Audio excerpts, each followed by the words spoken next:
দু-তিন দিন ধরে ভাবছি একটু বিকেলে বেরোবো, এই বৃষ্টি বর্ষা ওয়েদার, তারপরে ছেলেকে রেখে আসা আর হয়ে উঠছিল না। এবার আমরা বেরিয়ে পড়েছিলাম চাকদা যাওয়ার জন্য। আর এই যে হলো আমাদের প্রাণের শহর চাকদা, ঐতিহ্যবহুল, যেখানে এমন কিছু নেই নেই আর কি। তো সেখানে যদি ব্যাঙেও হিসু করে দেয় এরকম বন্যা হয়ে যায়। আমার ফোনের গরিলাটা চেঞ্জ করে চলে এসেছিলাম নাইটি কেনার জন্য। দুটো নাইটি নেব, বেশ কিছুদিন ধরে ভাবছি, তো আসা হচ্ছে না, এই জন্য কেনা হচ্ছে না। এই কাকুর দোকান থেকে আমি বেশিরভাগ নাইটি কিনি, খুব সুন্দর সুন্দর কালেকশন।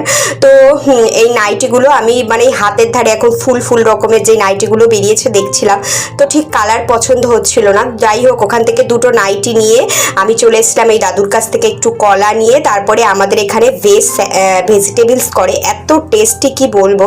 ওখান থেকে একটু ভেজিটেবলস নিয়ে আমার ছেলে কদিন ধরে বায়না শুরু করেছে মোমো খাবে। বলেছি বাবাই আমি বানিয়ে দেবো। না হবে না, তুমি মোমো নিয়ে আসবে। তো যাই হোক, আজ বুধবার ছিল, নিরামিষ, তবু ওর জন্য একটু মোমো আনতে